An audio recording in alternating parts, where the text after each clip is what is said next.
2, 3, 4.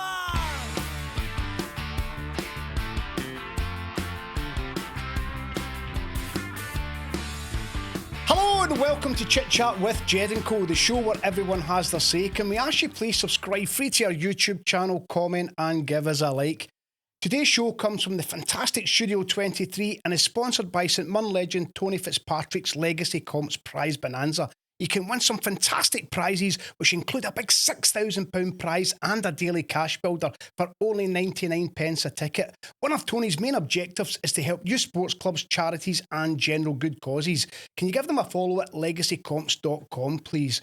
Now today's guest was born in London, came to Scotland with his family when he was only 3 years old. He attended Glasgow University to initially study medicine. Starred in a show written by his brother, presented on the Asian Network, been a writer in hits such as Goodness Gracious Me, The Big Breakfast, Chewing the Fat, played a member of the British High Commission in the ITV thriller Losing Gemma, worked on the BBC4 hit Fags, Mags and Bags, written for ITV's children's show Life as a Poppet, starred in BBC 3 Rush Hour as an intolerant taxi driver, appeared on 10 Things to Hate About the Edinburgh Festival, presented on STV's The Hour with Michelle McManus, played AJ in River City, presented his own show on BBC's Scotland Channel, been a guest on BBC Sports Scene, but is best known for playing Navid in the iconic Still Game. Welcome to the show, Sanjeev Kohli. Pleasure to be here, and that feels like someone else you just described there. It's weird. Well, you know, when I was doing my research, you're best known, of course, for playing Navid in Still Game, but there is so much more to you. So much more to you. And all our viewers will be gripped to this already. I'm sure they will. I know if I was a viewer, I would be as well. And they'd be desperate to hear about your time on Still Game. But do you know what? We're going to hold that. Well, you better come back to it, or else you're not getting your slightly fire damaged curly worky. You're junkie bastard. People love it when I call him a junkie bastard. It's great. I just wander about town. Just, one day I'll get stabbed, but it's good fun. It's an iconic saying. You've got me in stitches already. You have made me laugh out loud so many times. Hopefully intentionally. Hopefully intentionally. Honestly, absolutely brilliant. But first, that's on hold and that's going to come. It's a credible show lined up, ladies and gentlemen. Let's hear about your incredible journey. Now, you're born in London and you have two brothers to hard-working parents. What was that like growing up, Sanjeev? Well, I think it's probably why I got into comedy, because I always think about comedy. It's just seeing something at a slightly different angle. Billy Connolly talks about it. He says, why does everyone take that for granted, that really weird thing? Why am I seeing what they're not seeing? And the reason is he's just 2 degrees to the left. So I've always had that thing whereby, so when my folks moved, so I was born in London, my 2 brothers, older brothers born there. And then when I was 3 years old, moved up to Glasgow because my dad got a job teaching in Bishopbriggs. So I grew up in Bishopbriggs, right? So a very sort of vanilla neighbourhood. There's only really 2 non-white families in the estate sort of thing. But very middle class and sheltered, don't get me wrong. But you're already different. You're already specky. I've had these since I was 5. Brown skin. I've got an anglified accent, which I'm really embarrassed about. So I'm saying like word instead of word, bird instead of bird. So, and then I get sent to a fee-paying Catholic school and I come from a Sikh family. Oh, by the way, my dad wears a turban. So there were loads and loads of things that marked me out as different. So I was always felt like an outsider, but which was fine. I had a perfectly brilliant childhood. My parents, they cosseted us. They gave us a private school education. We never worked for anything. But I did always have that outsider's perspective. So, for example, I didn't know what the Crankies were. I didn't know what a Geely Piece was. I didn't know what an Orange Walk was. That was an interesting day. So that's all the stuff you're learning. And then, like I say, when you've got that kind of wide-eyed thing of what the hell is that, it really helps with the comedy because then you can just see things for what they actually are. Whereas other people they're so used to it, they don't see it anymore. I can see the wood for the trees because I've got that outsider's perspective. That's fantastic. Now, obviously, comedy, that came into your life big time, but you attended Glasgow University to initially study medicine, I see. Yeah. I mean, that was How always... did that come about? Well, that was always the plan. So you'll know, we're ages, aren't we? We are indeed, yes. So you're the standard grade generation. O grade, standard grade. O level. Well, it's O grade in Was Scotland. it O grade? I don't know. I never left school with any, so I don't remember. I was going to say you didn't get any. Okay, No, I right. didn't get any. You studied medicine. You're way I above me get a already. degree in hee-haw. No, so I was very, very studious at school because, I mean, I was, believe it or not, I probably said more now in this first minute than I did for 10 years of my life. I was incredibly quiet, like almost clinically shy, just very low self-esteem, and just maybe part of that outsider thing. I just didn't feel I could contribute. But I was always very, very clever, very kind of book smart. I remember being, and this is a true story, when I went to my local primary school in Bishopbriggs in Middleburn. I can't remember why, but I was asked to spell the word physics. And I thought I'd spelled it so disastrously badly. But the reason I got frog marched was because I spelled it correctly. And they're like, you want to see this wee brown guy with the specs? So when I got to the office, I said, oh my God. And I deliberately spelled it wrongly when I got there, but thankfully I had witnesses. So I was always that guy, kind of very kind of book smart and academic. And I also have always had problems with my eyes. So not only am I incredibly short-sighted, I've also got glaucoma, which is high pressure inside my eyes. So I was always in and out of the ophthalmologists. And so I think I persuaded myself around about the age of, 8, 9, 10, that maybe I would quite like to be on the other side of those machines. And I know I can get the grades. I'm that guy. So why don't I just become a doctor? And you know what it's like when you're at school and you're choosing your subjects, you're about 13 years old and you're trying to project forward to what you might be doing for a living when you're 13. So I think I just thought, if I lock into medicine, not only does that mean I don't have to think about it anymore, it means that I'll keep my parents happy, because it's a stereotype, because it's true. Asian people love doctors. My mum still worships them. But they never ever forced me to do it. I came to that decision myself. So did all the requisite exams, got 6 hires and blah, blah, blah. No pals, 6 hires. It's a balancing act. And I got to medical school at Glasgow Uni, and within 2 days I knew I'd made the biggest mistake of my fledgling life, because I didn't like the subjects I was doing. And I thought, well, you're either going to be a GP or a hospital doctor. You hate both of those environments. Why did you pick this? And that was my existential crisis. And I just... I gave it 4 months, and then I said, I can't do this. And I jacked it in and did a maths degree instead. So my degree's in maths because I liked maths and I was good at maths. Don't judge me. Doesn't make you attracted to women at all. Would you like to come back and see some quadratic equations? It doesn't work. Never has. But no, my degree's in maths, and which is double weird given what I've ended up doing. But yeah. Incredible. So when did the acting, writing bug take hold? Well, it was all very, very organic. None of it came from me. So the kind of headlines for my career have been someone tapping me on the shoulder and saying, you should try that. And I'm like, Scooby-Doo. So I've got a maths degree, right? Which is the least creative degree you can do, because it involves no kind of essay or opinion. I love maths, but maths is maths. You can't have an opinion on the equation of a straight line. You can't question it. That's what it is. That's physics, that's maths, that's fact. So I did the one degree which involved no kind of creativity. And I got my degree and I started a postgrad in London. I hated it. I came back to Glasgow. I was kind of signing on and traveling and watching Neighbours twice a day. Remember that? I do. And doing less than nothing. And then I got a phone call, and I always call it the phone call that changed my life. So I'd have been 23, 24 years old, sitting at home, back with my parents, not knowing what my future held, or thinking, well, my future is probably accountancy because I got a maths degree, and I didn't fancy it. I mean, I thought teaching might be a nice thing to do. And in a parallel universe, I am the head of a maths department now and loving my life. But it didn't grab me. My dad was a maths teacher, so, it would have been a well-worn path. But I thought, I don't know. I'm going to have to do something I don't want to do with my life, and blah, blah, blah.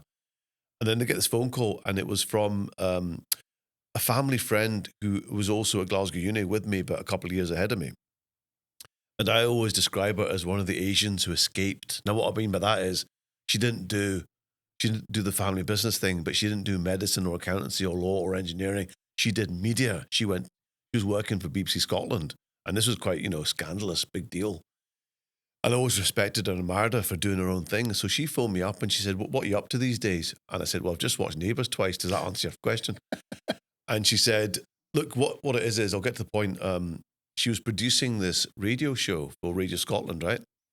And it was a magazine show aimed at the multicultural Scotland, right? And part of her remit was she wanted to unearth new presenting talent, right? So she said to me, what do you think? Do you think you'd fancy doing this? I said, got a maths degree. She said, I know, but I remember you from uni and you used to make me laugh and you were pretty clever and you knew your music, you knew your art. I said, do you know what? It sounds like a dream job, but I mean, I'll give it a go. And then I auditioned to present that radio show and I got the gig. So then 2 weeks later, I'm presenting a live radio show on Radio Scotland with no listeners, praise the Lord. But I found I was really good at it and really natural at it. I thought, okay. I mean, it was like this, like a mic in front of me, a studio. There was 2 people on the other side of the glass producing and doing the timings. Felt very intimate, although I'm broadcasting to theoretically hundreds of thousands, in reality, 7. But it was I just felt really at home in this kind of environment. And also, it was a magazine. It wasn't a comedy show, by the way. It was called Ghetto Blasting, right? Don't look for it anymore because it's not there. But the idea was it was blasting out of the ghetto. So the ethnic communities of Scotland were getting their voice. Ended up being a ghetto because anything vaguely ethnic came to us. So we had to, so in that first show that I did, I chaired a discussion about the ongoing situation in the former Yugoslavia with a guy from the former Yugoslav embassy and a Bosnian refugee. So already I'm having to think politically. And then I remember interviewing a Bollywood star. So that was the showbiz thing. And there was something else serious, something else light. So I thought what I'm finding is I'm able to switch from light to dark, and I'm able, because I've got quite an inquiring mind, I'm good at this sort of thing. So really I thought, well, this is it. I'm a journalist. That's what the universe is telling me. But then what I do was I would write my own links, and my default setting was comedy because I watched loads of comedy. I was a big fan of comedy. So I would just write wee gags just to amuse myself because, like I say, nobody was listening. So that got noticed, and that's really what led to. I auditioned to present Off the Ball. Now, people will know Off the Ball now. Football fans will know Off the Ball as the show presented by Tam and Stuart mostly, and it's an absolute iconic TV show. Broke a lot of boundaries. 30 years old now. Started in 1994. I auditioned to present that first season. I didn't get the gig. A guy, some Canadian Scottish guy called Greg Hemphill, got the gig. And that's how I met Greg, actually. Right, so I can see where this is going now. So that first season, Greg presented Off the Ball and I was a studio guest. Yeah. And Tam Cowan was another studio guest. And it was a really fun, it was a very irreverent show. It went for a year. And then Greg left and they changed the format and they got rid of me. Quite rightly, because I'll tell you why. I loved football, but I didn't go to games. I was always scared of going to games. I grew up in being a football fan in the 80s when I'm not going near a stadium. The casuals were running riot. They were ripping up train seats. And I remember watching Sports Scene and not noticing many brown people in the crowds. I thought, I think I'll probably just watch Sports Scene and the Cup final, which was the only live football you got back in the 80s. So I never went to games. So I didn't have that culture. I'd never been to Tynecastle. I'd never been to Pittodrie. I'd never been to Dens Park. I'd never been to Tannadice. So it made more sense for someone like Stuart Cosgrove to come in, who is encyclopedic and goes to games, and Ryan with the St. Johnstone Young team, rather than this guy who, liked football, but, more as artificially, if you know what I mean. But what they said was, look, you're not going to be on air anymore, but we're going to have 2 shows, On the Ball and Off the Ball. Off the Ball will be the discussion thing. On the Ball will be sketches. Half an hour of football sketches. Do you want to write for it? And again, Scooby-Doo, what are you asking me? I don't write. Shows you. But I'd watched 50 million comedy sketches. I'd watched Monty Python. I'd watched Fry and Laurie. I'd watched Absolutely. So clearly something has gone into my hard drive. So I just learned how to write sketches on the kind of thing, on the hop. And, I used to do, you remember Cracker, Robbie Coltrane? I do. I used to write Alex Ferguson as Cracker. And Ford Kiernan does a brilliant Robbie Coltrane. So Ford was the voice, was one of the voices. Ford and a few other people. Lewis McLeod did it for a while. You'll know Lewis. He does loads of voice work. So I used to just write football sketches. And that was really how I got into sketch writing. So again, it wasn't by design. It's just, but what the other headline is that it turns out that all my learning was done watching TV. It wasn't in school. It was watching the young ones, and it was watching Kenny Everett and the two Ronnies. That was actually how I learned what I learned. Absolutely. And you can see the pattern evolving here because you've mentioned a few names there, which is obviously going to come in later on. Stay tuned. We're going to be talking about that, of course. Now, you starred in a show co-written by your brother. Mm-hmm. How did that come about? My brother was in the media as well, and we'd sort of worked together on bits and bobs, radio shows and stuff. But he was a big champion of mine, and so basically he got commissioned. He had written a pilot for Channel 4 called All Day Breakfast about these 4 young Asian guys that worked in a restaurant, and that got picked up, and it became a series, and it became called Meet the Magoons, which was just, the reason that came about was there was a line in the pilot where the main character had said, "What am I, some kind of Magoon?" He made up this word. So that became this thing, Magoon. What am I, a Magoon? So Meet the Magoons. And that was, my brother wrote that and directed it and starred in it. And I was in it playing his brother. That was a stretch. And that went out on Channel 4 on Friday nights on the same night that Still Game went out. So I was on Friday nights on BBC 2, I guess it was then. Or was it BBC 1, BBC 2, and Channel 4. So that was a nice moment. And 2 very different comedies, but both in Glasgow. But both very, very different kind of tonally and just the style of comedy. And I think a lot of people were watching me in Still Game and expecting Meet the Bagoons to be the same thing, and it wasn't. So they're like, this isn't Still Game. Well, it's not meant to be. No. The thing that's Still Game is a thing called Still Game. You know, what's the point of trying to remake a show anyway? So, that was Meet the Bagoons. That was my brother's show. Aye, and as I say, just say there, when I was doing my research, there's so much more to you, Sanjeev, than Still Game, and that's why I wanted to get that across to our viewers on this interview. I'm also Olympic level triple jumper. I wouldn't be surprised. That's actually true, by the way. I wouldn't be surprised. Got a long stride pattern. Look at these legs; they don't end. You also starred presenting on the BBC Asian Network. Yes. Do you feel that kind of helped open doors in the media world? How did that come about? Well, at that time, so I was probably known at that time as a radio presenter who'd done a wee bit of telly work, who could write a wee bit. I mean, in my own mind, I hadn't earned my writing stripes. And at that point, I hadn't really done any proper acting. So at that point in my head, I'm a presenter who does a bit of writing, a presenter with a writing side hustle, if you like. And the Asian Network in Birmingham, they had come up to plug a show, and I'd interviewed someone, and they really liked my shtick. So when they were rehiring or hiring new presenters, they asked me to audition, and I got the gig. And the thing is, I felt comfortable presenting. I'd been a radio presenter at that point for 4 years. I'd done a bit of TV work, so I thought I can do this.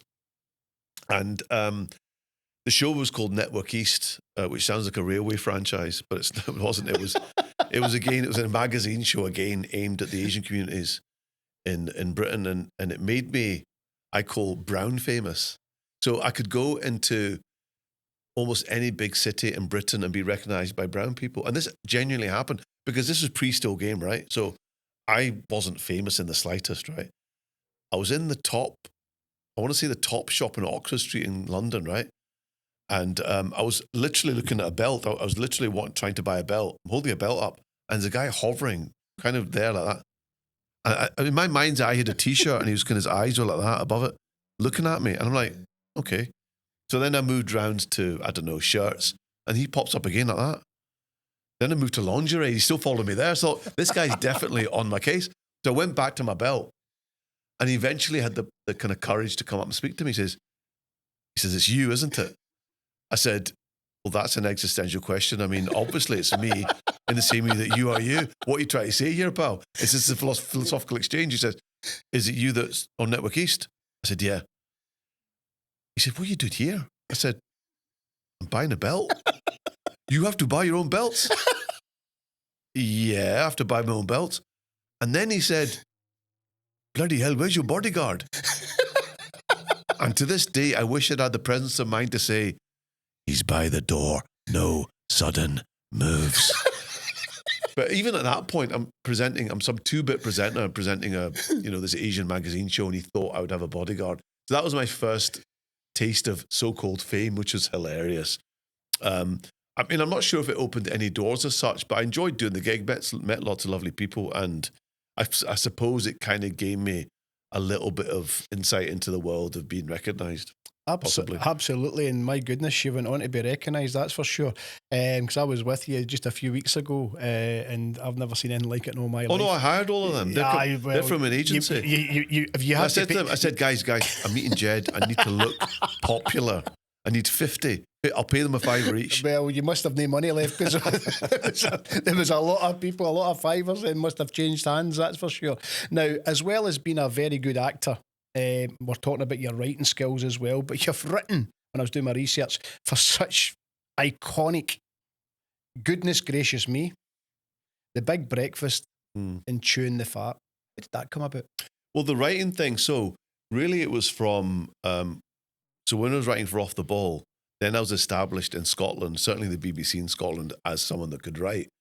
And it was a brilliant, brilliant training ground, because what you're doing is you're just devouring the back pages and looking for comedy angles and looking for this and looking for that. And, one of my favourite moments, actually, and you'll appreciate this, was Boyzone had their hit at the time, Find a Girl, Settle Down. You know the one, the Cat Stevens song? What's it called? You know the one I mean, don't you? Is it Father and Son? Thank you. That's the one. And I just saw the word Boyzone and I thought, put a wee extra H in that, you get Boyzone. And then I'm thinking, what if it was 4 young Celtic players that were in the band? And at that time, Celtic had their sort of version of the Spice Boys. You mind McManaman and Redknapp? And Celtic had Simon Donnelly, Jackie McNamara, and a couple of others. I can't remember who put in it, but actually I wrote a version of that song. And I always remember the last lines were, because we've got Tom, as in Andy Tom. Yeah. We've got Pierre, as in Van Hooijdonk. And we got rid of Falconer, Willie Faulkner, right? So that got loads of notice because it was quite a simple thing. I just changed the lyrics to a Boyzone song. So anyway, the point was that I'd learned how to write sketches, and I'd become quite a good sketch writer who could do it on order, because On the Ball was a very quick turnaround. I mean, you're writing sketches on a Tuesday to go out on the Saturday, so you had to keep going.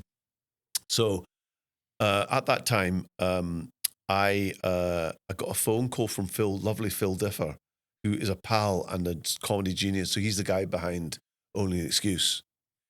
And he's the basic creator of Only an Excuse with Johnny Watson and Tony Roper. So he had said that the comedy unit, the production company, were making a show for Radio Scotland featuring Ford Kieran and Greg Hempel, who I knew and worked with at the time from Off the Ball. So Greg was a presenter and Ford used to do the voices. He said, they're doing this show, they're calling it Chewing the Fat. We just need a producer for it. Do you fancy producing it? And I'd done some radio production. So I said, look, I love the boys. I think they're brilliant. I'll produce your show, absolutely. And so people don't know this, but this was back in 97 we're talking now, right? The very, very first iteration of Chewing the Fat was an hour-long show on Radio Scotland during the close season. So it was during when Sports Sound would have been. It was, I think, 1 till 2 on a Saturday in the close season.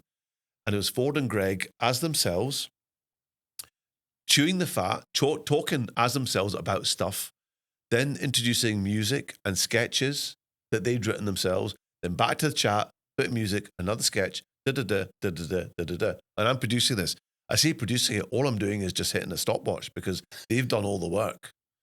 So I did that for a while, and then they changed the format from 1 hour to half an hour. So they didn't really need me anymore because now it's going to be a pre-recorded sketch show. But they said, do you want to write sketches for it? Because you're writing now. So that was how I ended up writing for Chewing the Fat as it was then. And then that's obviously Chewing the Fat had its own trajectory. And around about that same time, I was doing radio production, right? So I worked at Radio Scotland. And at that time, Radio 5 Live were doing themed shows about race and racism and those kind of issues. And I was slightly obsessed at the time about stand-up. And I'd heard that there was a few Asian stand-ups who were slightly making a name for themselves in places like Leicester, Birmingham, London, Nottingham, Wolverhampton. Not so much in Scotland though. So I pitched this idea about the burgeoning Asian stand-up because I've got this whole thing about how I grew up in a Punjabi household and there's always loads of laughter and piss-taking, and it's a very humorous, loud, brash culture. So I can see it happening. I can see there being comedy coming from this. But also, I think that Asian humor and Jewish humor are very similar. They're both very aspirational. It's about being, my son, the doctor. It's about having cream sofas with the plastic on the remote control and having the car with the private number plates. It's all very aspirational, and there's loads you could take the piss out of.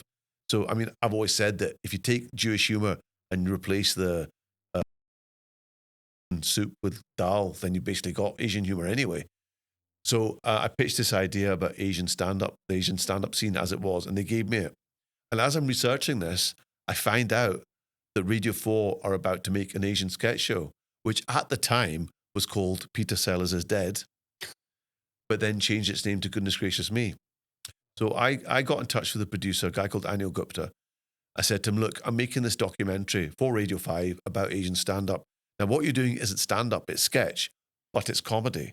And those are the sort of things that I'm looking at. I'm looking at the areas where, I think Asian comedy could come from.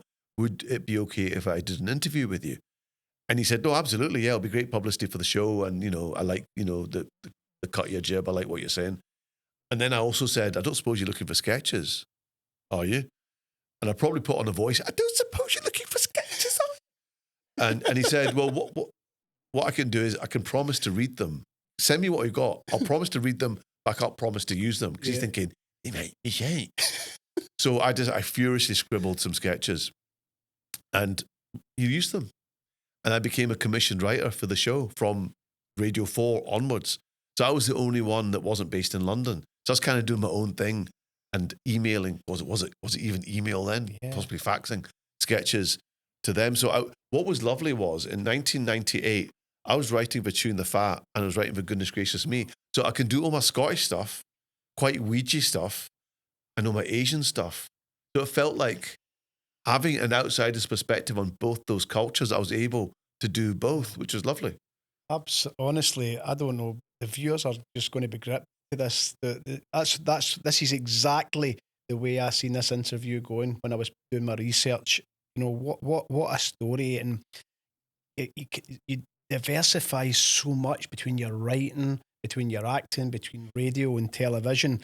Now, you're best known, of course, for playing Navid in Still Game. And Margaret Thatcher in The Crown. This lady's not returning. That was 3 hours of makeup for that. You're best known for playing hilarious Navid in Still Game. You can play serious roles as well. Margaret Thatcher. As a member of the British High Commission in the ITV thriller Losing Gemma. Yes. That must have been a gripping part. That was Sanjeev. Well, yeah, I still suffer from imposter syndrome, right? Because I haven't trained for any of this. Certainly not as an actor. So, for example, when I did River City, right, we'd be in the canteen chatting away, lovely people, great job, loads of camaraderie, chatting away, and they're chatting about theatre tours they've done and venues they played. I'm like, I got nothing. I'm making this up as I'm going along. Someone asked me to do it. I don't know. So they'll be talking about, I played the Pavilion, I played the Alhambra, I played this, I played that, and I've not even been there as a punter. So it made me just feel a bit like imposter syndrome, right? Now, I know objectively that I've got to where I am. I just took a slightly different route. And I kind of know that in my heart of hearts, but being Scottish, I don't have any self-esteem. So I always had this kind of imposter lot, pure Johnny come lately or Jasbinder come lately. And he's totally, lucked it out and got who he is. So I've always felt that. So when serious, but the thing is, I know that I know comedy, right? So that Losing Gemma thing was maybe the first time I hadn't done a comedy part. So I'm thinking, can I do this? But it was the easiest audition I've ever done, right? Reason being was Losing Gemma was a story about, and this is going back to, I think, 2003 or 4. It was a story about this English woman, about early 20s, who goes traveling in India. And she ends up going traveling with someone she doesn't really know very well, but they kind of chum up and they go. And she gets framed for a murder that she didn't commit. So what happens is she wakes up, she's in this Delhi police cell, and this turban Sikh comes in, and she assumes obviously he's a local, and she's screaming at him, I didn't do it, I've been framed, I didn't do it. And when the guy opens his mouth, he's got a broad Glasgow accent. He says, whoa, whoa, doll, I'm from the British High Commission. So that's the kind of joke, is that he's on her side, he's from the British High Commission. So my audition basically consisted of, oh, is that your accent? Can you play Scottish? Yeah. How quickly can you grow a beard? 4 weeks. Right, you're in. And that was it. That was the audition. And it was a lovely part. There was only one downside, and this is a true story, right? So I had to grow a beard for this part, okay? And we're filming in Delhi for a week. And I've been to India with the family, it'd been a while, but I've been. So I know the do's and don'ts. I know you don't eat from roadside stalls, and, you got to be really, really careful. But this was still told to us, said, look, you're going to be on set. We've got our own caterers who are brilliant. We put you up in a 4-star hotel, which is brilliant. Don't feel the need to eat anywhere else. And I didn't. I felt I ate very well for 4 or 5 days at those 2 locations. And I was flying on the Friday back to, on Virgin Atlantic, back to London. So I had the Thursday night free. So I phoned my cousin up. I said, look, let's go for dinner. So he took me to this really lovely rooftop place in Delhi. And it was gorgeous. I mean, there was like live music. There was a live sitar band. It sounded like a CD. It was lovely. And he said, oh, that guy's an actor. That guy does the weather. It was like the cream of Delhi society. And, oh, hello, I've arrived. Had my meal, enjoyed it. But 5 a.m, got the worst stomach cramps.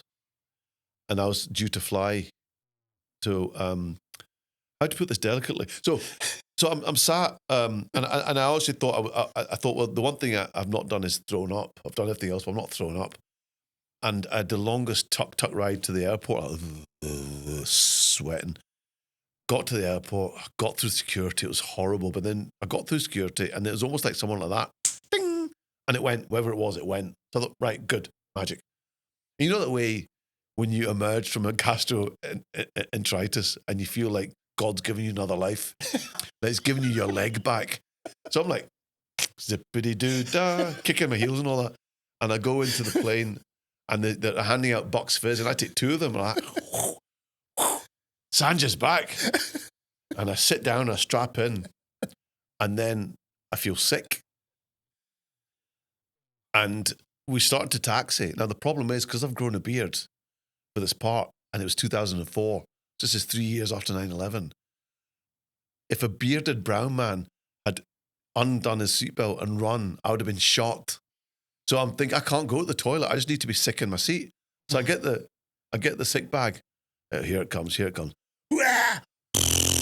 no. Shat myself at the beginning of a 9-hour flight. So that's the only downside of losing Gemma, was I had to grow a beard and I couldn't go to the toilet. That beard would come in handy later on, so stay tuned. Still started talking. And by the way, it gets you a double seat on the train. I bet you is. Right, back to the UK. You've had a great flight home. You were on BBC Radio 4 RR. It's a great hit. Fags, Mags and Bags. Yes. Tell us a bit more about that. So I had written, I'm going to multitask. Watch this. I was sort of, this is going back to 2006, I want to say. Be brilliant. Glug, glug, glug, glug, glug. And I do my own sound effects. Listen to this. Is how my dad used to drink a cup of tea.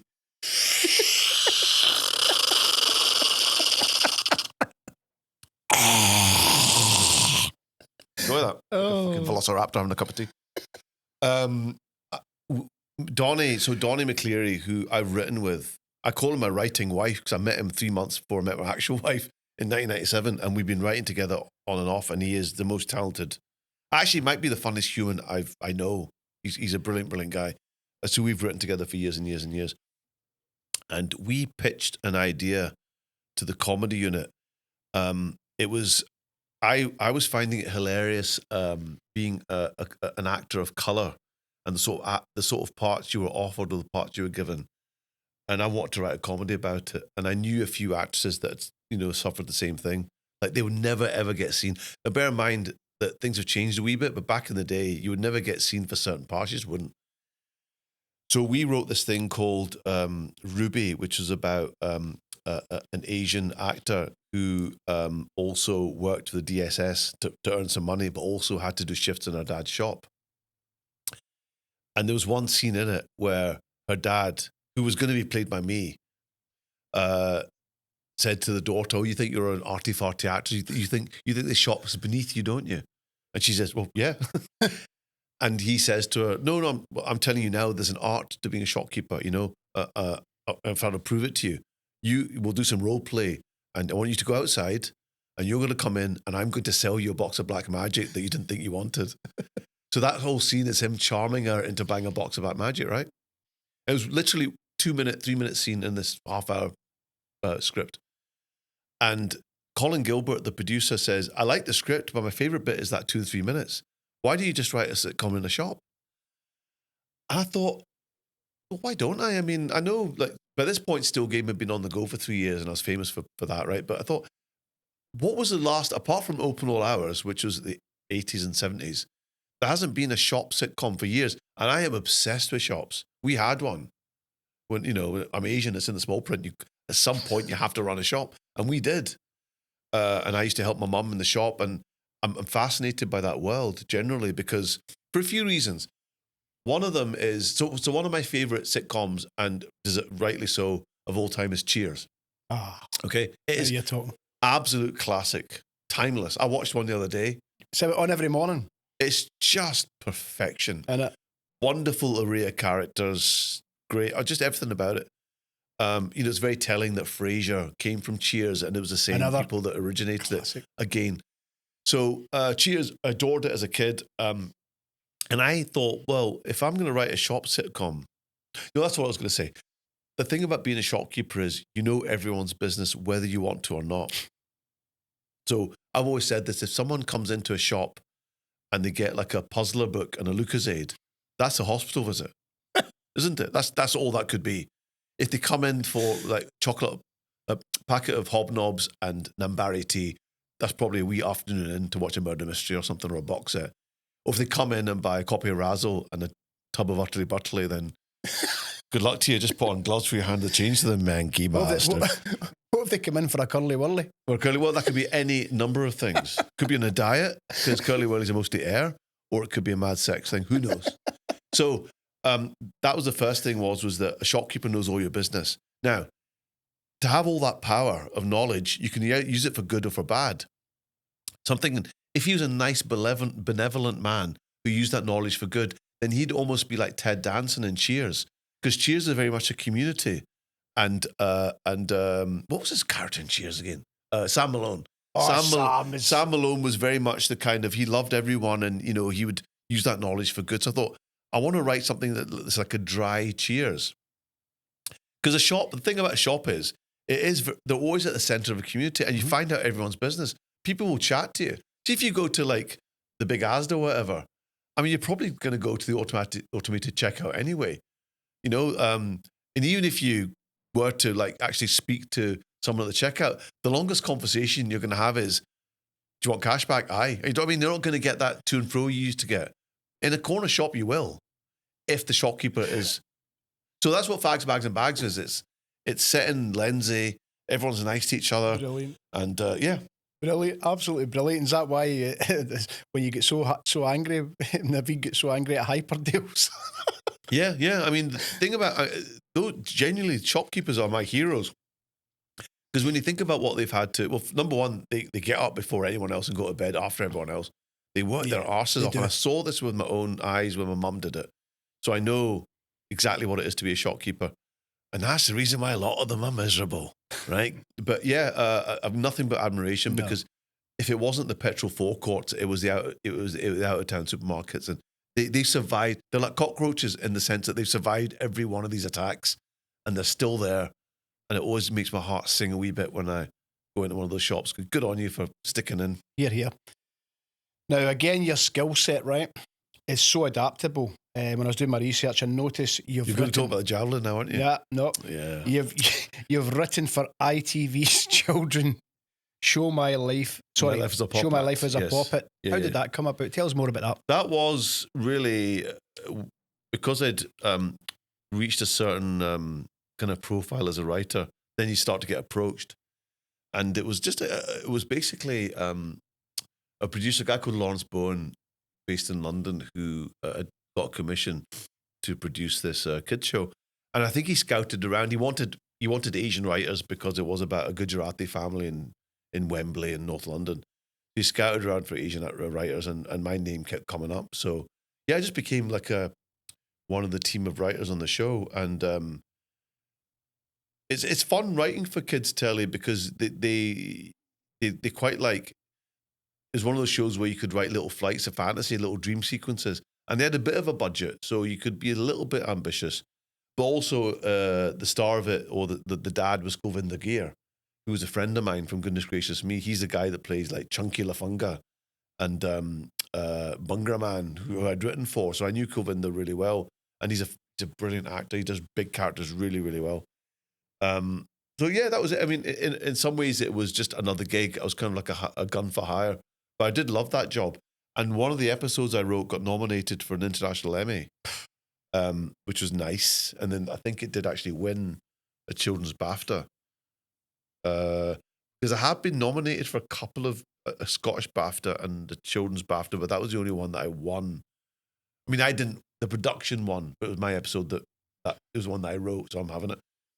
So no, that was good fun. And that show went down pretty well. But yeah. Brilliant. This is just, honestly, the viewers must be, I'll tell you what, I'm absolutely, and I can hear Curtis behind the camera. It's absolutely brilliant. Now, you starred in BBC Three Rush Hour as an intolerant taxi driver. Mm-hmm. One of that was shaping up for things to come. So where did that come from? Again, just approached. They were just looking for. It was a really nice format actually, because all of the sketches. It was a sketch show, but it was set during rush hour, so it was jumping from cars to taxis. Frankie Boyle's in it, playing a traffic cop. Yeah. Adam Buxton's in it. In fact, Adam Buxton's one of my passengers, because my character. I mean, it's off the scale how, because what they've done is they've taken the obvious trope of an intolerant taxi driver. Not all taxi drivers are intolerant. The next one I'll be getting is not intolerant. But they took that kind of stereotype and really, really went to town on it. So he's talking about, oh, you shouldn't live around here. You know, there's aliens living in those flats, and they let them in without paperwork. So he's just obviously just making stuff up and clearly just losing his mind a wee bit. In fact, it's a lovely roster of British comedy actors that did the shows. Lovely company to be in, and that's nice as well. I mean, I love working in Scotland, but the issue with working in Scotland, and I'm hoping this will change, is that I think that we punch below our weight. I think we should be making a lot more stuff in Scotland, and it should be getting noticed a lot more.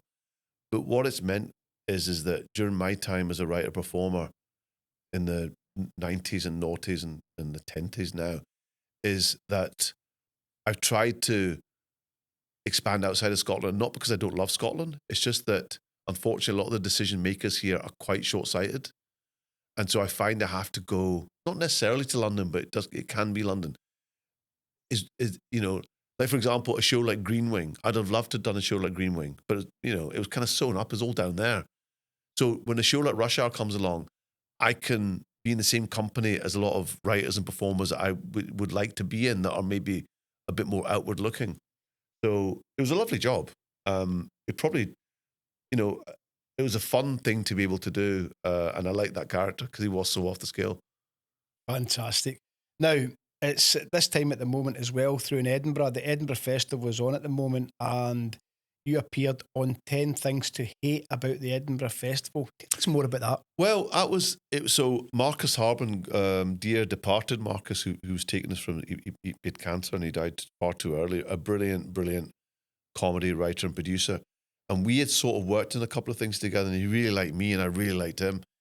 So he had this commission, and he'd basically been asked to make a show about the Edinburgh Festival, but to take a slightly different angle on it, right? So it was entirely his idea, was why don't we call it 10 Things I Hate About the Festival, where we get laid into it, but actually the conclusion is, I don't really hate the festival, I love the festival. So the idea was me, I'd be almost like Victor Meldrew, like hating everything. That's boring, that's cost too much money, that's this, that's that, that's pretentious. But by the end of it, I said, of course I don't hate the festival. How can you hate the festival? Wow. Love the festival. So that was really what it was. And because I was still doing, I still do presenting gigs and I still enjoy doing them. Because what you'll find about a lot of actors, so the usual route for an actor is they'll find drama, be it at school or be it at college or uni or whatever, and they may or may not train, and then they're in the game. But they probably thought from an early age that that's what they wanted to do. And the reason maybe that they wanted to be an actor was they wanted to be other people because they weren't comfortable being themselves. Whereas I started a presenter, I was this. I mean, this is all you're getting, by the way. There's no more. Do you know what I mean? So what I mean is that I was always very comfortable being myself on the mic, on camera. And then I became an actor. But it always meant I could come back to presenting work. So I can do a show like 10 Things I Hate About the Festival as myself. Because actually, this is still performing. I mean, it's a version of performing. But not all actors are comfortable being themselves. You watch any Robert De Niro interview, dull. And you'll see himself. He'll go on a chat show and you'll say, I don't know why you asked me here. Just go and watch Raging Bull. See a genius at work. I'm just a guy. And a lot of actors are not the most comfortable in their own skin. Some of the best actors. And that's probably why they're so good at being other people, because they find it hard. They feel vulnerable, they feel exposed. Whereas, I can give a shit. So you're definitely comfortable with Sanjeev, that's for sure. And I tell you what, you're making me feel comfortable, I'll tell you. Now, I see recently the fantastic Michelle McManus played with Robbie Williams at Murrayfield. Now, you worked with Michelle on the STV's Hour. What was that like? Yeah, again, another presenting gig. Yeah. So the Hour at that time, Stephen Jardine used to present it with, I can't mind, but Michelle then was the main presenter. I think she presented with Stephen Jardine as well. And I think I was holiday cover or something.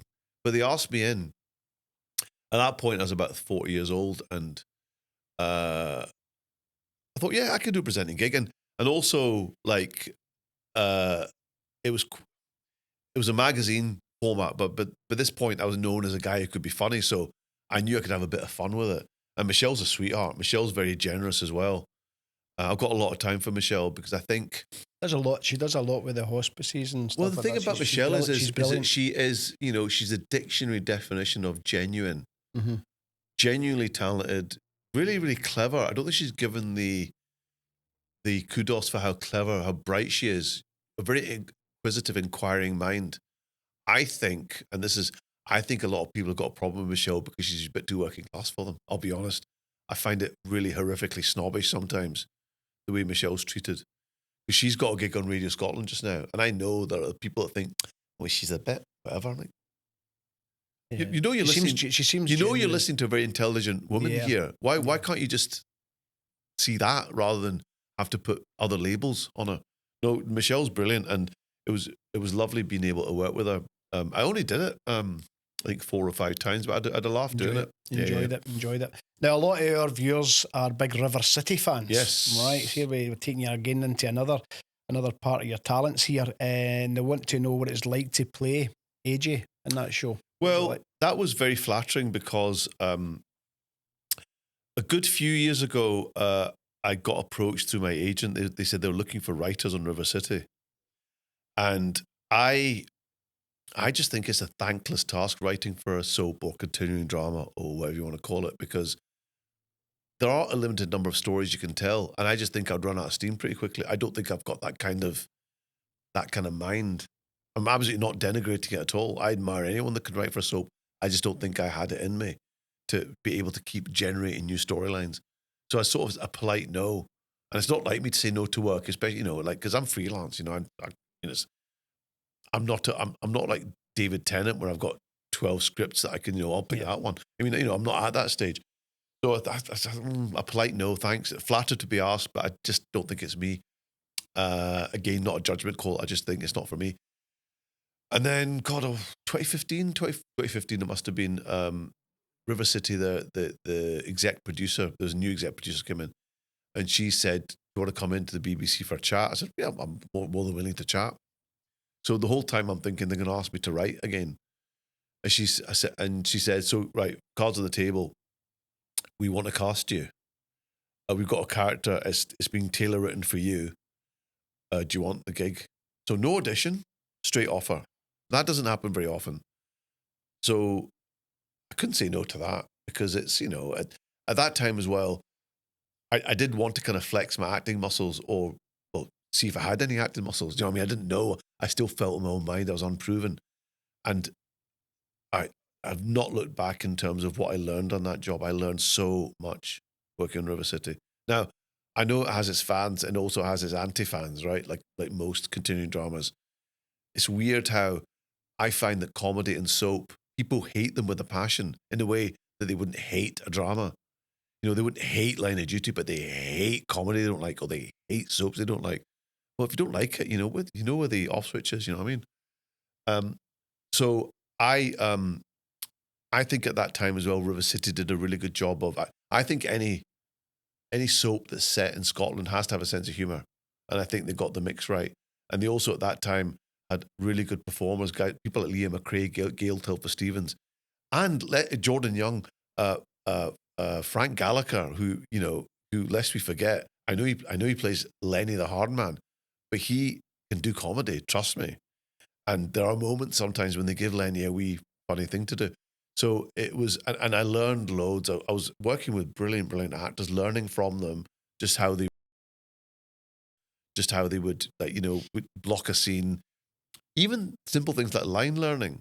When you've got to learn 7 scenes in a night, after a week, that bit of your brain, it's like doing press ups. That bit of your brain is like proper throbbing. So I was on. I mean, I'm officially not off River City. I know it's coming to an end now. They never actually killed me. I went to London, is what happened to me. I think they just ran out of story for me, which is fine. I had 5 years on it. So Still, yeah. that's what I'm saying. So yeah, when I was telling some people you're going on today, they says, ask them about River City. And I can also say as well that I think it's very short-sighted that they're getting rid of River City because it's been a brilliant training ground for so many people. I'll say it again, whether you like the show or not, it's a brilliant academy. I've seen actors learn loads. I know I have. I've also seen, camera operators become directors in my short tenure there. Yeah. It's a brilliant learning ground. It's a shame that it's going away. Sounds fantastic. Now, your talents, as we've said time and time again during this interview, are endless, Sanjeev. Now, I'm asking the questions today, but you can do that as well. Much better than me, because this is my hobby. Do you really think that? Why do you think that? Did your mother love you? You love me now, don't you? Sanjeev Kohli's... Just met the guy. He's some man, isn't he? Sanjeev Kohli's big talk on the BBC. What's it like to be on the other side asking the question? Well, that's how I started. So my first job in the media was as a presenter, and I've always felt comfortable doing it. So I used to do the show Ghetto Blasting. I did the show Network East. I've done, I'm a big fan of the chat show as a format. I was a massive fan of like David Letterman, all the American ones, and Jonathan Ross, and I sort of fancied I could do something like that. Graham Norton as well. But that show, I mean, it was basically it was a Scottish channel, and they offered me they said this is the format, and we want you to front it. So again, I'm flattered. They've obviously seen something in me, and I had it in my mind this sort of show I'd wanted to be in. It probably would have been something like The Last Resort with Jonathan Ross, which itself was a version of the David Letterman show. I'd have loved to have done a show like that. And the show they gave me, it wasn't quite that. I mean, they didn't really have the budget to make the kind of show I wanted. And it was okay. I mean, I think it was an hour show that should have been half an hour, if I'm being honest. And they pulled it after a season, and I totally understand why. I mean, I gave it a go. I think I was okay. But I think the format was the thing that didn't quite work. You could almost see if you stretch dough too thin, it gets holes in it. And I think that's what it is. It was stretched too thin. I've not watched it back because, I just haven't. Sometimes I'll watch things back just to learn. Like, what did I do wrong? What did I do right? It was okay. If the opportunity came down the line, I think I'd be a bit more assertive about what I want the show to be. Because it's funny, actually, if I were to be offered a chat show tomorrow, I know exactly what the opening sequence would be. I know what song it would be. I would choreograph it, but I don't have that kind of profile where I can start, this is what it's going to be. Yeah. And telly's moved on. I don't think that format really is sustainable anymore anyway. We're not going to get a new format like that. We'll need a wee chat off camera. Chit chat with Jed and Co. Let's take it to the next level. Jed and Sanjeev, if I can just see it. So you've mentioned your love of football, of course, and it was great to see how we met. We met over at the Big Summer Showdown through in Grangemouth a few weeks ago. Now, you've been a regular guest on, I know David Curry very well. Yeah. David's a great Lovely guy. man. Oh, he's hopefully a great broadcaster. David watches Chit Chat with Jed and Co. David, big fan. And not just because you're called Curry. he's a great guy. You're on that. That must have been amazing. If you love your football, to go in there and chat football. Yes, but so the story with that was what year was that? That must have been about 2013 or no, it would have been 2007. Basically, what it was Sports Scene on the BBC had somehow, or the BBC generally had lost the rights to show recorded football highlights, right? I don't know how it happened. They let it slip through their fingers. So for a full season, they couldn't show football highlights, but they had to have a football show. So they had to rejig Sports Scene to become a kind of not a chat show, not quite right, but it was Stuart Cosgrove presenting, and there'd be a footballer and a non-footballer, and they would just chat about stuff. So I'd get paired off with Pat Nevin, which is a dream because I love Pat Nevin. That's brilliant. Who else did? I think it was always me and Pat actually that doubled up. Now that was fine, right? Again, I'm thinking like that off the ball thing. Like, yeah, I'm a football fan, but I don't go to matches nearly enough to be on this chair, and I knew that. But I also thinking, well, Sports Scene are asking to be on the show. You're not going to say no. So I'd go on the show thinking, right, okay, I think I got away with that and I was knowledgeable enough, I think. But then a taxi driver would say, what are you doing on Sports Scene? I'm like, do you think that I phone up Sports Scene asking to be on Sports Scene? Do you know how the media works? They ask you. Yeah. Shout at them. I was asked to do it and I did it. But it made me feel a bit like, well, maybe the taxi driver's got a point because I've not played at the top levels. You've seen me. I thought you did all right. I did okay. I thought you did all right. You're in the winning team. When you won a team, so that's very patronising, but thank you. Credit where it's due. You did well, wee man. Here's a sticker. No, you did well. Right, Sanjeev. The viewers will be screaming at the screens. It is still game time. It's still game time. Do you like that wee lead in? Right. Obviously, you've kind of alluded to how you met Ford and Greg, how it all started. How I guess I'm able to say it came about with doing your stuff and chewing the fat and all your different stuff. Now, you've made me laugh out loud so many times, right? What is your... With my football? Loads of stuff. You've made me laugh out loud right through this interview. So what I'm going to do, right? So I want you to sit back and the viewers will be screaming at me to ask you these questions. So I'm just going to fire some stuff at you, if that's all right, and if you don't mind answering it, right? What was your favourite memories of playing the legend that is Navid? My standout memory is being carried out of this Klansman by the stunt Mina after she punched me in the balls when I was singing The Carpenters after I had the whiskey. I just remember, so basically it was a stunt performer in a fat suit and a Punjabi, a shalwar kameez and pigtails carrying me out as I say, that was my nuts. But I'm thinking to myself, drink it in, Sanj. This will never happen again. You're being carried out, 14 stone of you, horizontally by this wee stunt performer. This will never happen again. No, right. Okay, so I've got a few bits I'm going to throw at you. The curly whirly scheme. Yeah, well, reenact it for us. Come on. Now, which one though? Because there's multiple curly whirly. Or to the multiple curly whirly scenario. Which one are you talking about? You curly whirly. Well, it was when people talk about chocolate, they normally talk about the junkie mum. Jeff Gapester shite up his arse if you gave a vein chocolate the size of a heatstone. Jeff Gapester shite up his arse. Take a hike chance and take shitey arse with you, junkie. So that's the one that most people quote. But I quite like the one with when it's melted. Your beer. Yeah. Here's what to do. Why don't you put it in the fridge with your methadone? It's just getting to that. Whatever with a full beard. Whatever. I can do that kind of sneaky thing. Whatever. That was fun. Right. The episode Scran. Right. That was a couple of parts to this episode. I love the part, the pads. What should you pay for them? Oh, pads. To pads. me. Aye. To me. No. So this is interesting. So the way it worked was everything was fully scripted, right? And Ford and Greg are geniuses, so there's no need to improve on it. Because some people say, "Oh, do you write your own stuff?" Well, no, Ford and Greg write every single word. But I do remember being on set and asking. I said, "I'm talking about a wee bit of ebbing, this is." But that thing of this is where the deal overheads are, and that was that. I said, "Can I say that?" I said, "I do it." So this is where the deal overheads are. That was a bit sort of semi-improvised, but that scene was genius. And I love that when Jack went out the room and you went to me. Yeah.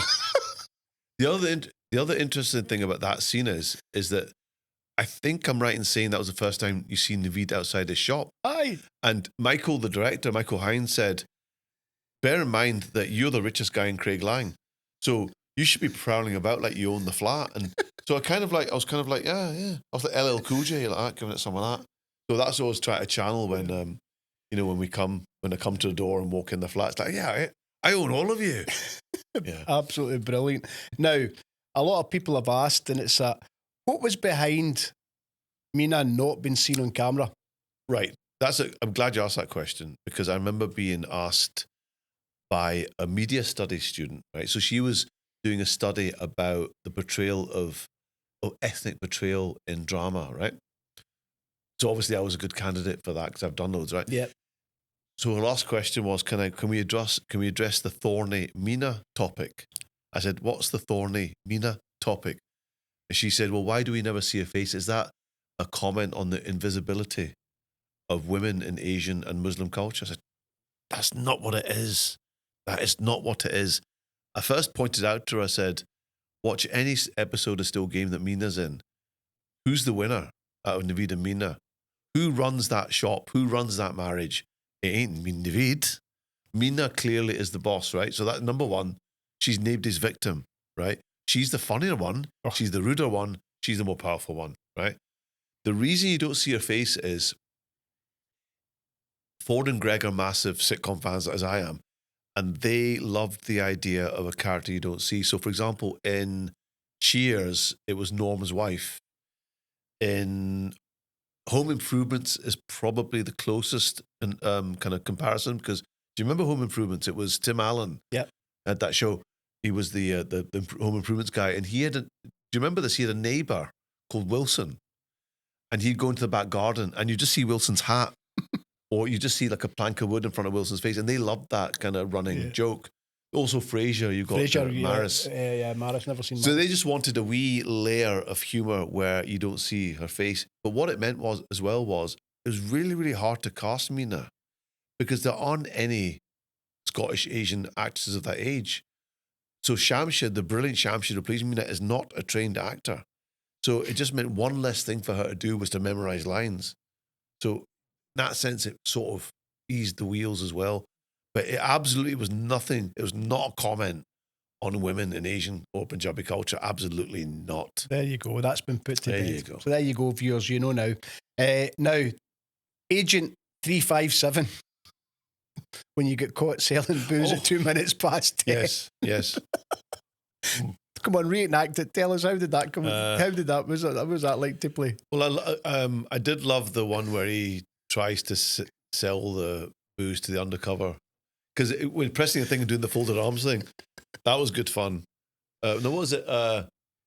Come back. What was he? Oh, God, this is the problem. I can never quote my own lines.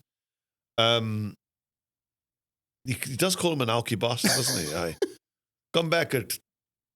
It's 2 minutes past 12, you alky bastard. Come back at a decent hour, or something like that. But they were always a joy. They were always, and also that just Navid's character, because it was pure Glasgow and pure Asian, and it was such a joy to be able to combine them to come to like a point. And then finally on the still game one, you're talking about, it's probably a good part to put in here, because you talked about the hard-working shopkeepers. Yes, it's a good link for the last question. Was this the monologue in the bar? The Hyperdales. Where were you? Hyperdales. Shopping like Bosch Spice on Coke. Yes. And then you said, there's something value for money. Get. Oh yeah. Get it right up, you value for money bastards. Right, Sanjeev Kohli. Finally, any big announcements or plans going forward? Well, I've just heard that Department Q, which I was in, has been recommissioned, so that's official. I've not heard myself, but I'm hoping that I'm going to be in it. I think I will be, because Department Q, I don't know if you've seen it, Netflix show. Yeah. It's brilliant. And I'm watching it thinking, I can't believe I'm in this. This is fantastic. It's like a globally good show that people from Australia were messaging me saying, why don't you tell us you were in this? And B, everyone's talking about it. It was a number 2 show in America as well. And also it's an adaptation of a series of 9 books. So, ka-ching, hopefully. Hopefully that's not very scary. Ka-ching. So no, but I think it's got definitely, it made such an impact with the first series that fingers crossed it will be a runner. So we'll see what happens with that. I'm in a show called Cold Water, which we filmed last year, starring Andrew Lincoln. So he's from The Walking Dead, but This Life, which is the thing that you might remember, the lawyer thing. Yeah, I do. Lovely guy as well. Really, really good. I think that's going to be a good show. That'll be out quite soon. I'm in a film called I Swear, which is about John Davidson, who, do you remember back in the 80s, there was a couple of documentaries about a guy with Tourette's. He lived in the Borders. So it's his life story. John Davidson. John was brilliant. John's not mad. Yeah. What an absolute sweetheart of a guy. I've never met him. I'm hoping to meet him because there's a premiere. Comes across a great guy. There's a premiere coming up, and I'm in the film for about 45 seconds, but I made the trailer, and I'm playing a shopkeeper. But that looks like a brilliant film. I'm pleased to be a part of that, even if it is just for a minute. And I guess what else? The new Iron Brew advert, playing a shopkeeper. I don't mind. I actually love it. Iron Brew adverts are class. They are. And Fags, Mags and Bags that we talked about. Of course. Radio 4 said to us that they're going to finish it, but they want one last episode. So we're going to do something we've not done before, which is we're going to record an episode with an audience. We're doing it at Oranmore in Glasgow. Can I be in it? Yeah. The audience, I mean. Yeah. 20th of October or round about then, but have a look online. It's in October. And that'll be the first show. We have done the show with an audience, but never recorded it. So this will be the first time we record the show with an audience, which will be interesting. So that happens in October. Yeah, like that's it. So loads and loads going on. And also, we're going to get together and we're going to be hopefully doing some gigs together where you'll come along. Well, that's the other thing. I've got a few kind of audience with shows coming up. I forget the dates, but just keep your... I know we're doing one in Erskine. We're doing one at the O2 in Glasgow, actually. And we're getting to go to Belfast and stuff. They love this. They love Still Game They in love Belfast. Still Game in Belfast. They're mad for it. Absolutely, They love it. they love it. And we're going to do some stuff. I'll be with Compare, and you'll be doing some gigs and stuff, because the audiences will absolutely love it. So keep your eye and chit chat with Jed. Good luck drawing me out of my shell. I'm very quiet. I tell you what. And just the last but not least, what advice would you give to any young, up and coming actor, writer? Thing is, when I started out, we didn't have TikTok, we didn't have internet. And what I'm finding is I'm finding very, very talented people out there just on my phone that haven't. The problem is if, in my 20s and 30s, if I had an idea, I couldn't just put it out there. I had to go to someone with money, then they've got their ideas. And then before you know it, you're making a thing that wasn't quite the thing you wanted it to be. Yeah. Whereas now, you get the technology with your phones to make and then broadcast whatever you want to do. So my advice to anyone is just make it and do it. Put it out there, and it may seem like an impossibility, but you will be found. You just never know who's watching. Well, you know, I mean, there are so many people that I know that have just put their stuff out there. And in fact, I went to see, so Kieran Hodgson, who's a very, very, very clever and good stand-up from the North England, he's in Two Doors Down. And if you watch Two Doors Down, you're only getting 1% of what he does. He's fantastic. And he just did this thing where he would, and you may have seen it, he's a very, very good voice artist. So, and character actor. So he'd just do it on his phone in his house, where he'd do a reenactment of The Crown where he played all the characters. And to play the Queen, he literally just put a handkerchief on his head and went, "Oh dear." He did Happy Valley where he played all the characters, and that got him a job in Hollywood because he got an American agent. I watched his Edinburgh show where he talks about this. He got a phone call from LA saying everyone's talking about this thing that you put on YouTube, and he got an agent in America.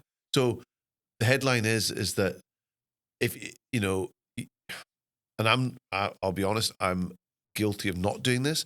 Have confidence in your ability, and then just make it and put it out there. Make it and put it out there. Because the other advantage of that is the more creative you are, the more creative you become. It is a snowball thing. Yeah. If you just don't do it, then the plant dies. You've got to water the plant. Keep it going. Just do it. Just do it. Just do it. Don't think about it. Do it. Do it. Come chase your dreams. Sanjeev Kohli, actor. Was it a bad time to point out you've mispronounced my name for the last hour? Ever? You at it? Sanjeev. Sanjeev. I'll answer to Sanjeev, but Sanjeev. There you go. Aye. And it's Kohli. No,